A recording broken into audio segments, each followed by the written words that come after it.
Basalt. Hello, friends.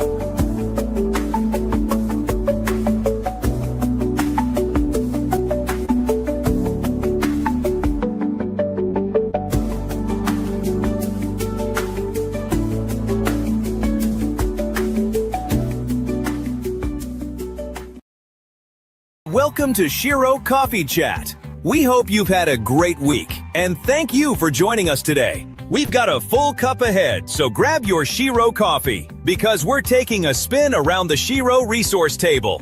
Plus, we've got your chat, tip, and guest of the week. Let's give a big shout out to Melissa Farmer Hill, Army combat veteran, host of Shiro Coffee Chat, and founder of the Shiro Coffee Club, where we keep the world caffeinated and women veterans celebrated. And now, reporting for duty and ready to lead the conversation, Melissa Farmer Hill. Good morning, everyone.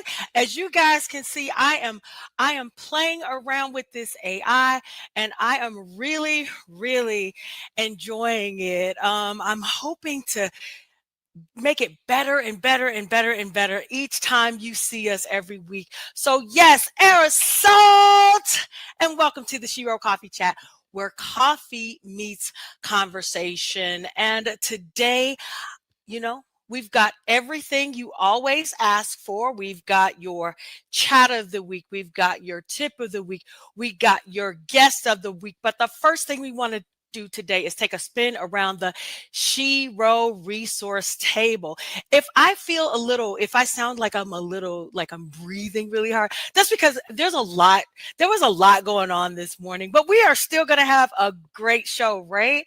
So at Shiro Coffee Chat, we know that life is a journey and it's not always easy. And that's why we definitely have to keep our heads on a swivel, right? When it comes to helping our veterans and their family members, we have over 16 million veterans out there, and none of us has all the answers. But I do believe together we can definitely find some solutions that we're looking for. And that's what the Shiro Resource Table is all about. It's sharing information, it's sharing resources and programs for our veteran community and their families, because like I always say every Sunday, when one of us wins, and I do mean one of us out of the over 16 million people, 16 million veterans that are out there, when one of us wins, we all win. So, of course, as you know, the government is still officially shut down. And I know there are a lot of veterans out there who are wondering, I'm a veteran, are wondering, and asking the same question: what does that mean for me? Right? I'm a veteran. I see people getting laid off. I see all of these things happening. So I want to kind of break it down today, make it a little plain. First off, I want you to take a breath, right? Don't take a long breath, because things can change in the blink of an eye, as we are realizing. But as of my understanding right now, your VA benefits are still coming, right?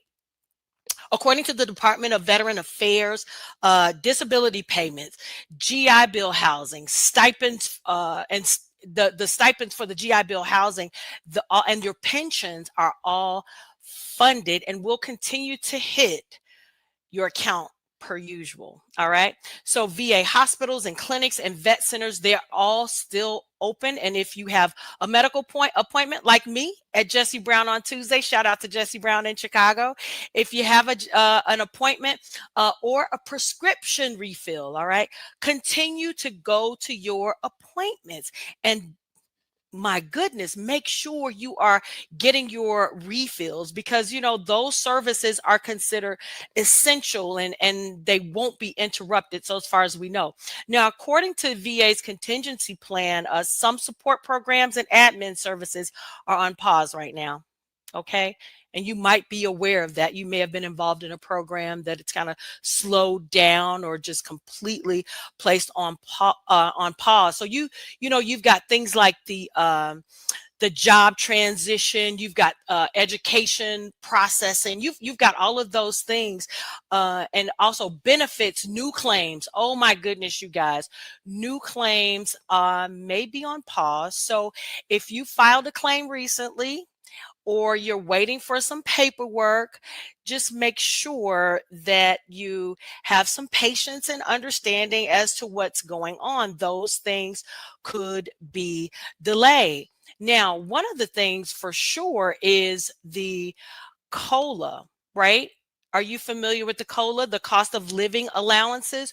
Well, what usually happens is the cost of living adjustment is usually made in the fall. The COLA, cost of living adjustments, that veterans are supposed to receive in 2026. So, what usually happens is the government releases official inflation data in the fall to set whatever that COLA increase will be.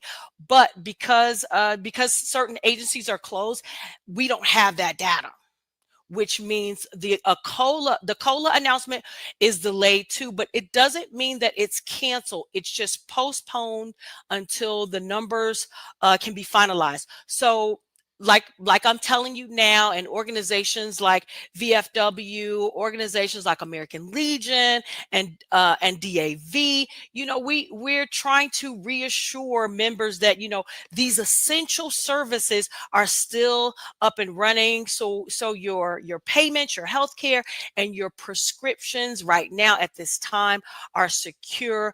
But just reminding everyone that when you check locally or regionally, some of the hotlines, some of the things like that, you could see just slower response times, until the government reopens. So expect delays if you haven't experienced them already. So really the bottom line is right now, your money and your health care seem to appear safe. But anything new or pending that can take longer than usual. So I want you to use this downtime to double check on your VA records, update any contact information, make sure that you check in with your local veteran service officers for any updates that they might have. And also, what's important too is to check on your battle buddies. That's so important. Check on them to just see how this shutdown may be impacting them. Or I'm an advocate of coffee, so attend a coffee chat, attend a local coffee chat, just to stay in the loop, or just to be around other people who understand what you're going through, and just realize a lot of us have definitely weathered, similar storms before. So just stay informed, stay patient, and just stay prepared. And then when things reopen, we'll be ready to move forward again. And sometimes I know I'm sitting here saying this and talking to you. It's a lot easier said than done, especially if it impacts you in such a great way. Um, but what I want you to do, if this is impacting you, don't be afraid, or don't be too prideful to admit to someone you trust so you can get help. All right? Get the help you need. That's really what it's all about. So for right now, things are things are okay. Things are okay right now. So we're going to move right into something that's really been heavy. Uh, Heavy on my mind and close to our hearts. I mean, you can you can see the t-shirt. Yes, October is Cancer Awareness Month, and it's a time where we wear our pink ribbons, we join the walks, and we honor the fighters and survivors, and that thank God that they're alive to share and tell their story, because their strength gives all of us hope. All of us, every single one of us, their stories of survival give us hope, and just reminds us, by it being October also, that early detection really does save lives. But I also want to take a moment for the ones that we've lost, right?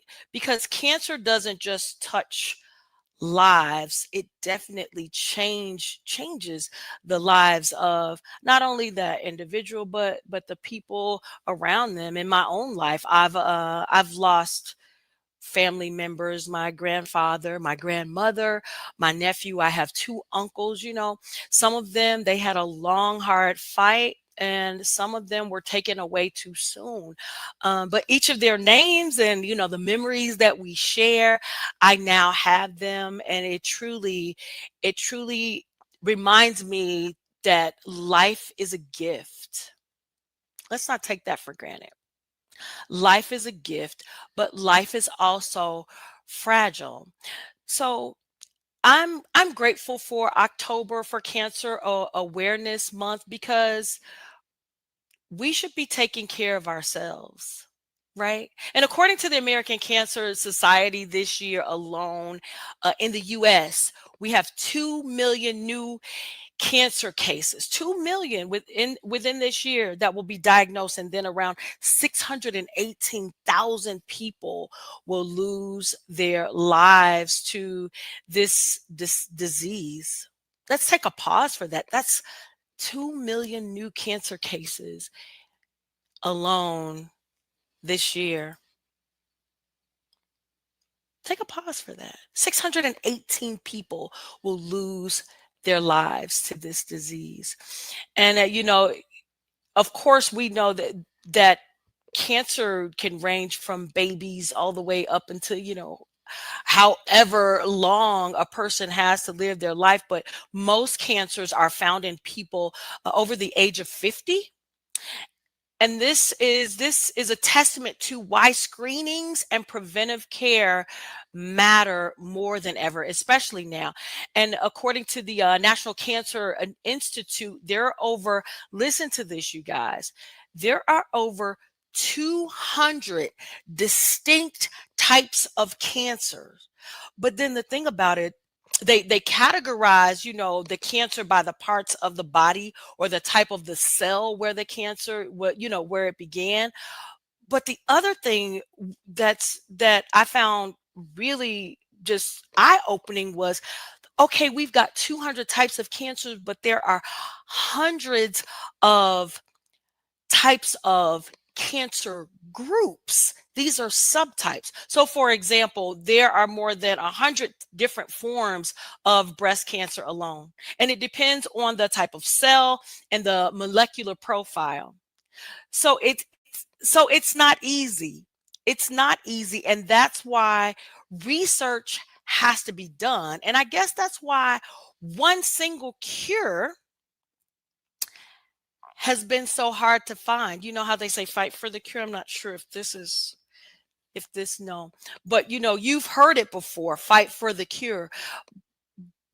But it's not easy. And you think it is, but it's not easy to find the cure. And you know, groups and scientists and researchers are really fighting hard. I do believe that there will be a cure. Some people believe there's already a cure. It just depends on what side you look at it. But when we look at just over the news and things like that, and the scientific data, the reports are there. There is not a cure. All right. But the truth is, preventive care, right? Survival rate. There's a 5-year for breast cancer. It's if it's found early, the 5-year survival rate is around 99%. There's that's nearly every person surviving, but only 14% of cancers are actually caught through recommended screenings and tests, which means, are we taking those screenings and tests? And I know, don't get me wrong, some of you have done the screening and have done the tests and then found out at a later time. But this is just general information. Um, a lot of people just they just don't find the cancer until it actually appears. And then it gets, of course, harder to treat. So let's talk about the things we can control, right? And first of all, the first thing we can control is knowing our family history or trying to find out our family history.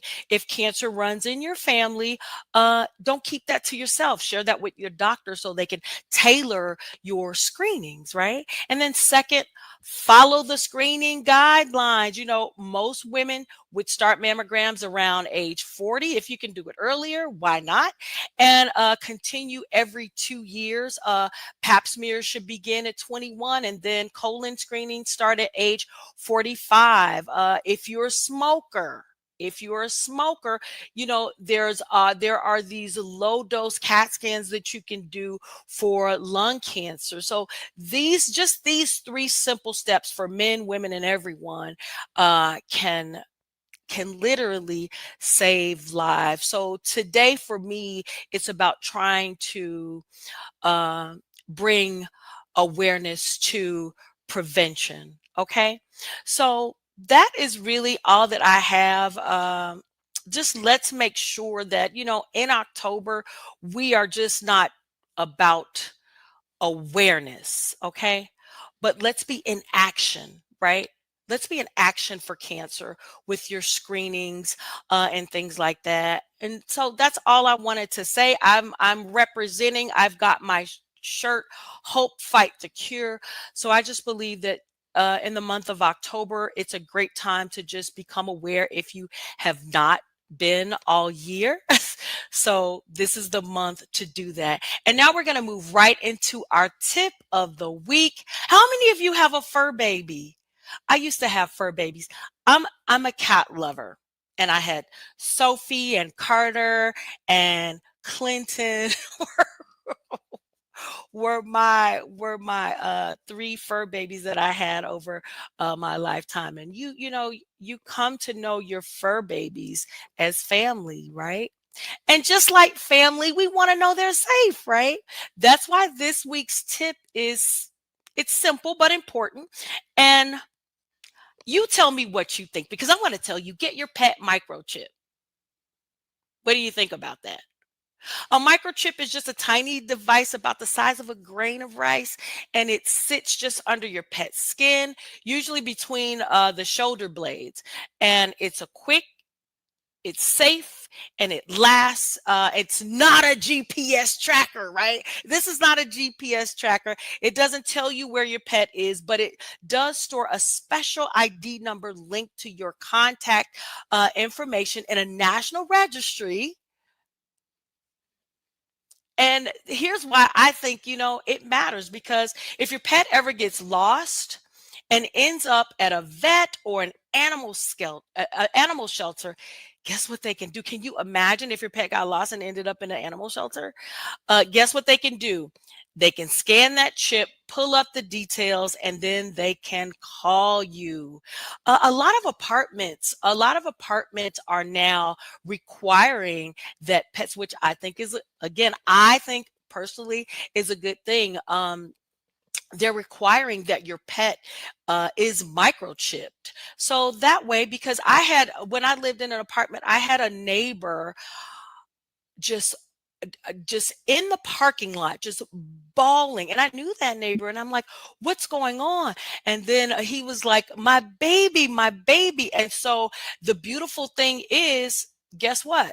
They found his baby, and just they were reunited. And like it's a big thing. It really is a big thing. If you don't have pets, you may not understand, but it is really a big thing. But that's one of the reasons, because I remember that experience, having that with my neighbor, and what he went through. It was a roller coaster of emotions. Okay, but studies show that pets with microchips are 2 to 3 times more likely to be reunited with their families, and that's peace of mind. And it doesn't cost a whole lot.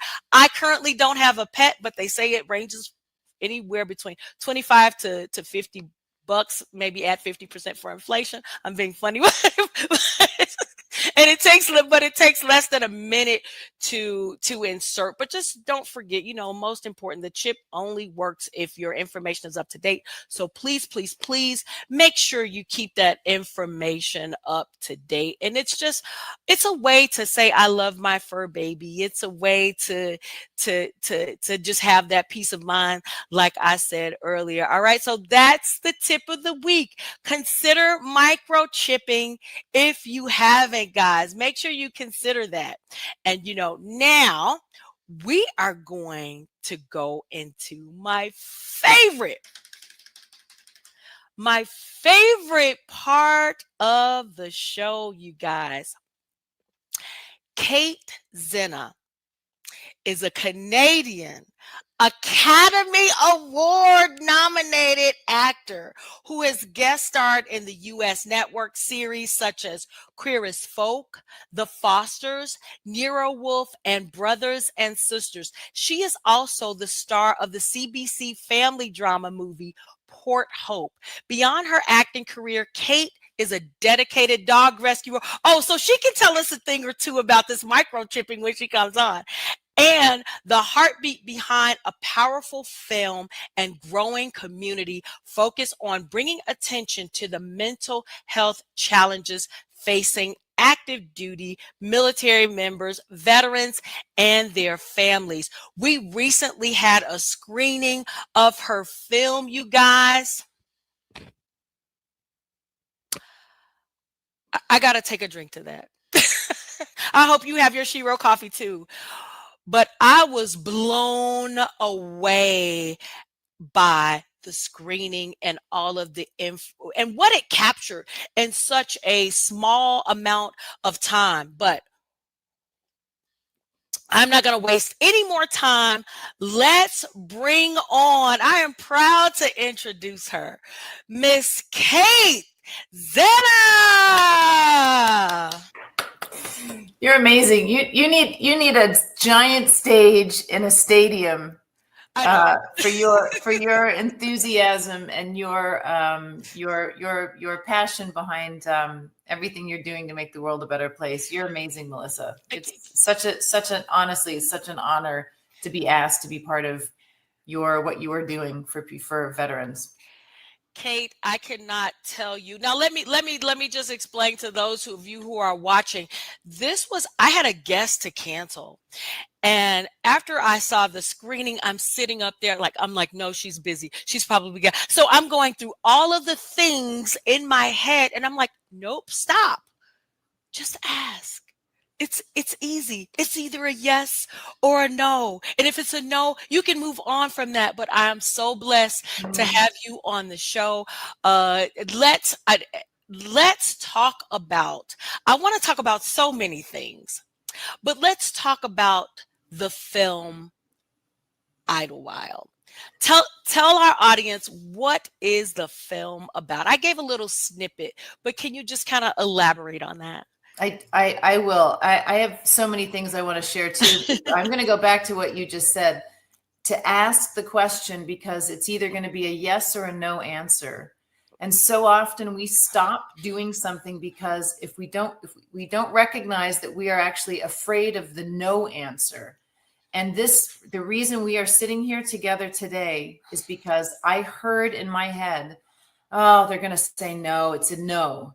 And what that no vibration feels like to us is not good. It feels rejectory. It feels, it's acknowledgement that we aren't enough, that we aren't good enough. So we don't do things that could potentially result in a no. Had I not done what I did, I'll tell you in a second, at the risk of being told no, we wouldn't be sitting here. My movie would not be made.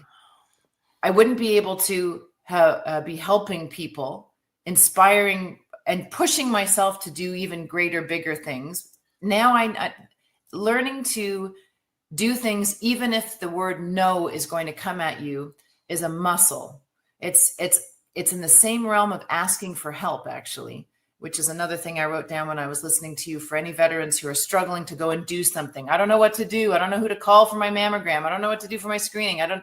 Asking for help. If you find a tiny little way of doing that every single day, It's like a lifestyle going to the gym moment. It's a muscle, asking for help for the tiniest things. And then your ego starts to say, oh, it wasn't so bad. They helped me. And we had a fun chat after because I asked for help. And we realized that they didn't know either. So we dug in. So that's an aside. So your question is about the movie. The movie. No, but that's good information because you've confirmed what I've said. And I used to have a commander in the military. He was like, farmer, never take no for an answer. And you just keep going and going and going and going. And don't be afraid of no. Right. No, I grew up with a mother. No meant, where do we go from here? Yeah. I learned that when I was in 8th grade, and she went into the principal and she sat down and she said, I want to move Catherine from this homeroom to this homeroom. The principal said, if I do that for your daughter, we're going to have to do it for everyone. And she said, okay. My daughter's never asked me for help. She wants to go in with her homeroom with her friends. Where do we go from here? Right. Oh, I love it. And the next day I was in the room. He was like, I'm not dealing with this lady. She's clearly not going to take no for an answer. So I had that in me. But so Idlewild, the reason why we're here is because we met at a screening of a film that I co-produced and co-directed and co-wrote and was one of the actors in. And the making of that came about because about 7 years ago, I was thinking about what am I going to do? I wanted to create a job for myself. As an actor, I'm always at the mercy of other people hiring me, auditioning like a banshee. Like I always say, my job I'm a professional auditioner. Because when people say, what have I seen you in? I'll say, I don't know, go and look me up and go and try to find the things on TV and whatever, guest star roles and everything. As journey man, woman actors, we are the people who are the guest roles on those shows that you watch. And you don't realize that every person on those TV shows that's just in for one episode, they're feeding their families, they're making a living doing that. And then maybe at some point they get lucky and they get to be one of the regulars on a show. But in the meantime, they have to make a living. So we audition all the time. We mostly don't get things. We sometimes get roles. We work, we don't work. And at that, I guess deep into my career, I just said, I think that I need to make my own show because I can't keep doing this. It's exhausting to be constantly interviewing for jobs that other people's companies say. So I wanted to make my own business. So I was thinking, what am I going to make a show about? Well, I like this genre of family-friendly stuff and wholesome and uplifting, and I want to help the world, and I love dogs. Maybe I'll make a dog rescue show. So I went to a dog and cat sanctuary in Idlewild, California, and I'm on a tour of this amazing place called Living Free Sanctuary. Wonderful place to support if you're wanting to support a dog rescue organization. They said on my tour, would you like to see our equine therapy program? We have a session and we've got a session in session right now. And I said, oh, you're doing therapy on horses? That's amazing. I'd love to see it. And they said, no, not doing therapy on horses. The horses are doing therapy on people. And our program is for veterans. It was run by a veteran and it's for veterans. And we've got a group of veterans in the arena right now in a session. And I said, well, yes, please, let's go and do that. So they poodled me over in their cart and I stood there. And the epiphany moment was when I pulled up to, and I got out and I was up against this fence looking into this horse arena, like a horse ring kind of thing. There's about 5 horses, about 5 or 6 people standing next to the horse, doing the horses. Just, it looked like they were just kind of standing around, not doing a whole lot. I think maybe they were brushing them. I don't remember that part, but I do remember looking at the human beings in that arena and hearing my voice in my head say, oh, those are veterans, like people in the military who go and serve our country. I'm half Canadian, half American, by the way. I'm a citizen of both. So at that point, I was very American. I'm just up here now, Canada, temporarily.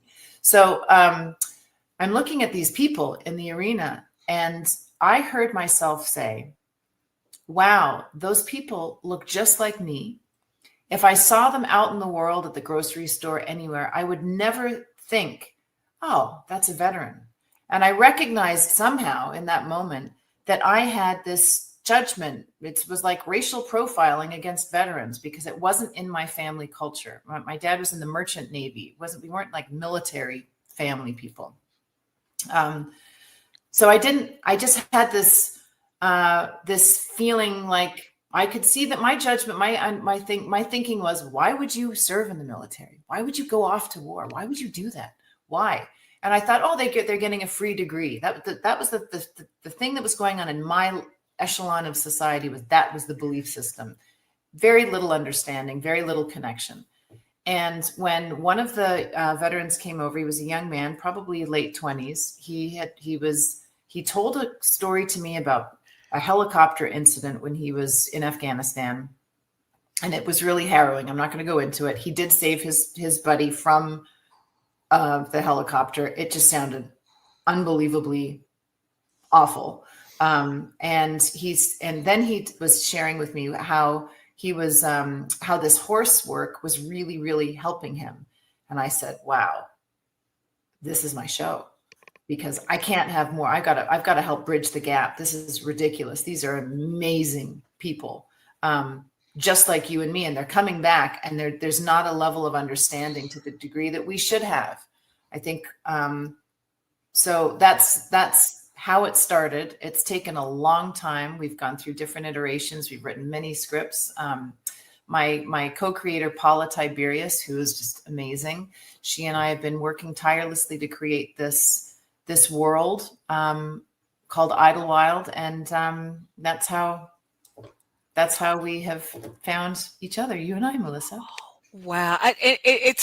It's such a beautiful story. And as a veteran, you hear so many people say, thank you for your service. Thank you for your service.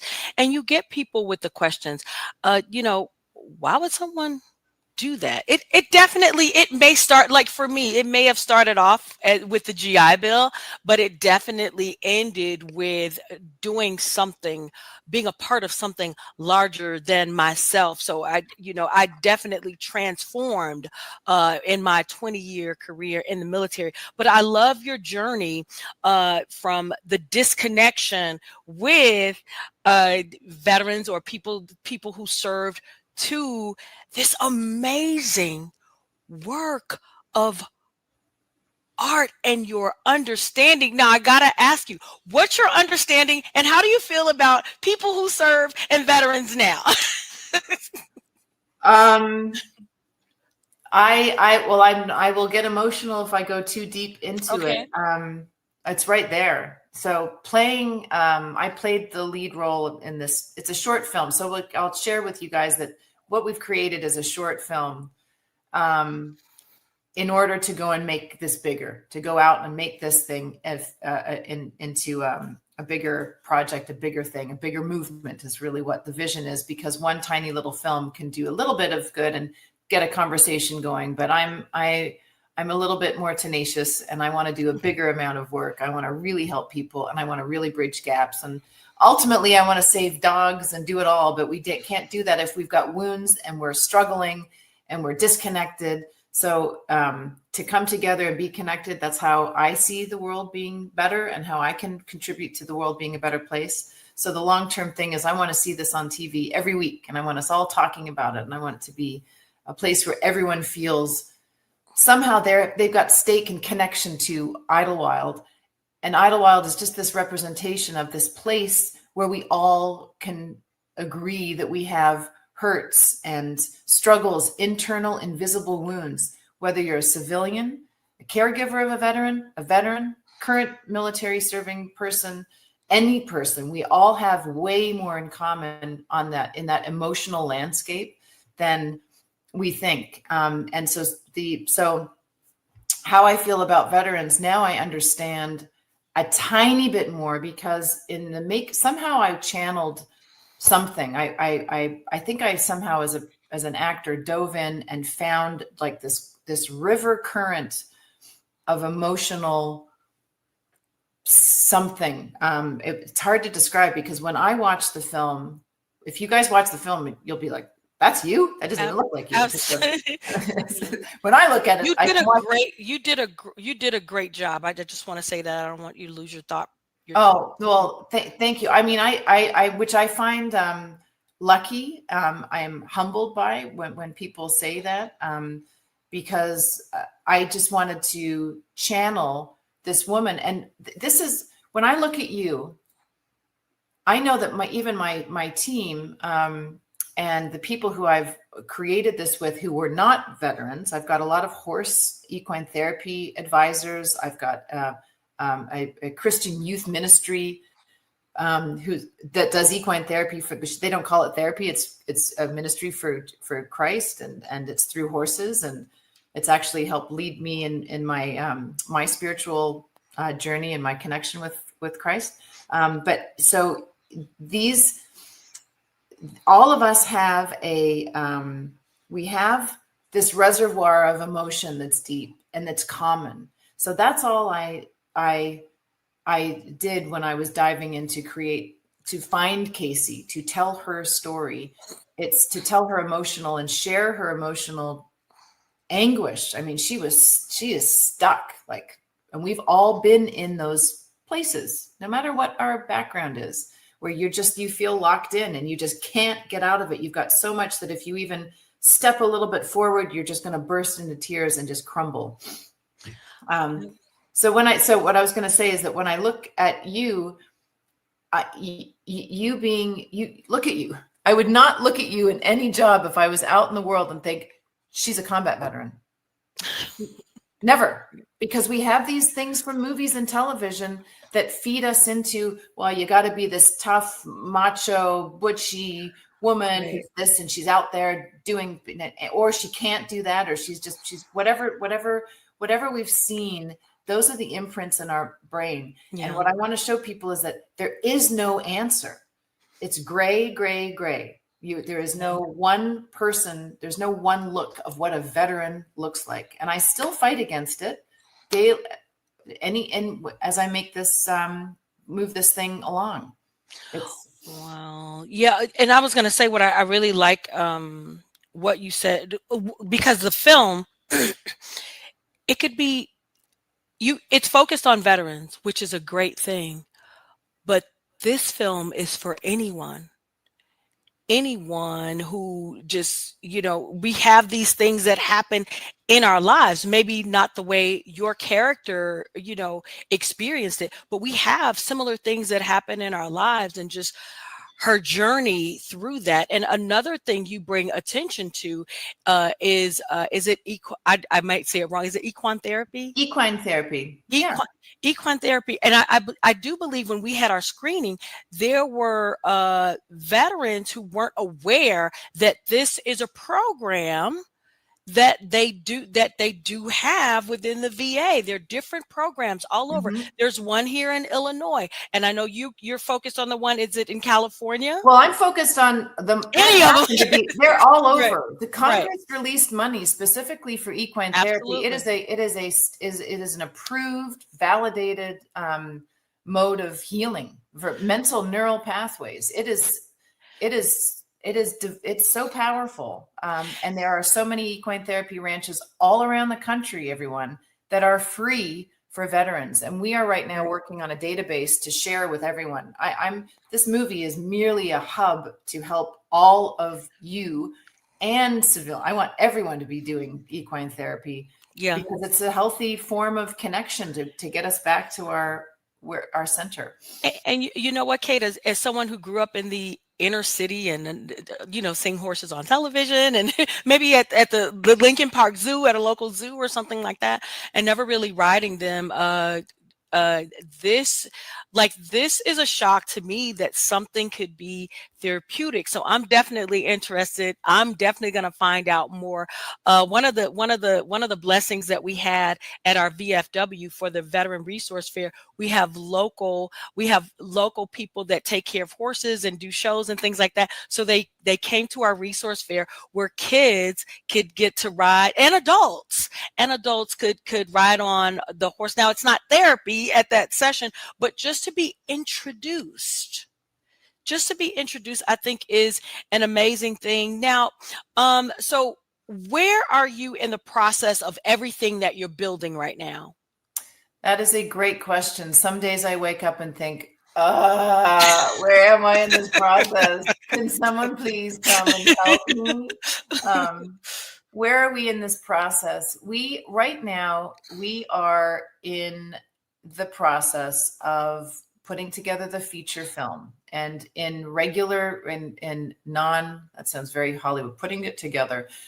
We're raising money. We are deciding where we're going to shoot it, when. We have we're all ready to go. We have the other business elements involved, which are very great, that I won't talk about quite today, just to keep it, not to jinx things, is what I would say. But things are looking really positive. So we've got a couple of things that we are doing because of the way I have decided to go about, and our team. I have an amazing team. Because of the way we have decided to go about making this, at my nudging, because I want this to be an independent production. And independent means that we can maintain as much control as we possibly can. Hollywood is a business. It's a big business. It's corporate. It's what it is. So by doing it the way I want to do it, it's going to allow me to maintain connection to the audience, you guys, as this thing grows and moves. If this was just handed off and we sold it off to go and make a bunch of money, I could have done that years ago. But that's not my focus. My focus is to really see this thing grow long-term into a series, because there's a demand for it. So the demand is, I know the demand is there. The need is there. I feel the need for a show that makes me feel connected and good when I watch it. It's not violent, and there's no drugs, and it's wholesome, but it's deep and it's meaningful and it's cutting to the core and it's connective.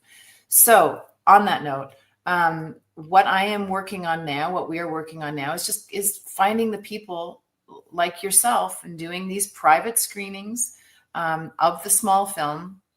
I want to connect person to person with as many people as I want to know you. I want to then know that when I'm doing the series and I'm writing the stories down the road, I've got connection. I can reach out to this initial audience that is growing, because I want to serve you. I through the research, it's been amazing. I've met many caregivers of veterans, so I've heard their side of the story. I've spoken to teens, kids of veterans who are struggling. Hear their side of the story. So as we grow, we're all connected, and I want to hear what it's like to be in these places, positions in life. So I'm just wanting to meet people and bring you in and stay in touch. So I've given you all of those ways that we're doing that too. Yeah, and so since you've come on the stage, we've been running your Instagram information, we've been running your Facebook information. We want as many people. You guys, I want as many people. Get you a group together. Like Kate said, she wants to be up close and personal. Look, she's here on Shiro Coffee Chat. So she definitely wants to be up close and personal. And do they have to be veterans? They don't have to be veterans, correct? No, absolutely. It's no. just what the film is based on. Yeah. But everyone can relate to this film. There is her information. If you subscribe to the Shiro Coffee Chat website, you're going to see it in our newsletter. Again, you guys, get your team together, get a screening of this film. It is definitely we do it on Zoom, changing. and we do it on Zoom, right? Yep. So and it's on Zoom. All you have to do is register. We'll leave the information in the link. And again, if you're subscribed to our newsletter, we'll have that information in next Tuesday. Our newsletter comes out every Tuesday. So please get the information while it's up, appearing on the ticker below. And I've got one last question. Of course, we went over time because it's Kate Zenna, right? I've got one last question. So what I want to tell our audience is get involved. Get involved in this screening right now so we can take it to the next level. Definitely Shiro Coffee Club wants to be a part of this as well, and we'll do all we can to support you in getting this out. So now when you think about, because the film is not about you, although you starred in it, but when you think about your own legacy, Mm. What do you hope this work, this screening, this film, and the community that you're building can leave or will leave behind for future generations? My goodness, that's wow. I began this conversation with you, sharing with you why I started it was to create a job for myself, and I'm now in a place where I can recognize that this is a life legacy. This if we do this slowly, steadily, with integrity, authentically, to serve the world, others, this could be a big movement of connection and bridging all kinds of divides. If there's one thing I just see this as being my legacy. I feel that this is my purpose. I found it somehow meandering through being an actor, struggling actor, working hard to create something that's way bigger than myself. If there is one thing that I can look back on, if Idlewild can be what I sense it could be, it's a gathering place. It's a hub for all of people, all of the organizations that are doing great work, to have one central place to hear about each other, to connect, to help each other, no matter where you're from, no matter where your day-to-day is from, because we all have so much more in common than we don't have in common. We all have all kinds of stuff deep inside. So if I can have Idlewild be the thing, the lure, the carrot to bring us all together, and yes, get your pets microchipped. Oh yeah, we forgot to speak on that. Yes. I have a whole conversation about that. You be a good neighbor and you get your dog or cat microchip, because do you know how much of a pain in the tushy it is to schlep that dog that they found to a vet to go into and to figure it out who you are when there's no microchip in it? Number one, put a collar and tag with your phone number on it. That's the number one thing. Yeah. Don't get me started. This is that we could talk for an hour on microchipping and tagging your dog. All right. Well, ladies and gentlemen, that was Kate Zenna. Kate, thank you so much for pouring into veterans, pouring into society at large. Keep doing what you're doing. And my prayer is that you continue to be blessed by it and it continues to bless others. And as always, you guys, keep your heart strong and your coffee shiro. We will see you next week. Make it a good one. Bye. Bye. Thank you, Melissa. You're welcome. Hey there, thank you so much for hanging out with us on this week's Shiro Coffee Chat. Don't forget, smash that subscribe button so you never miss what's coming next. And hey, make sure your weekday begins with Shiro Coffee, where we keep the world caffeinated and women veterans celebrated. You can visit us at shirocoffee.com. We'll see you next week right here on Shiro Coffee Chat, and have a blessed week.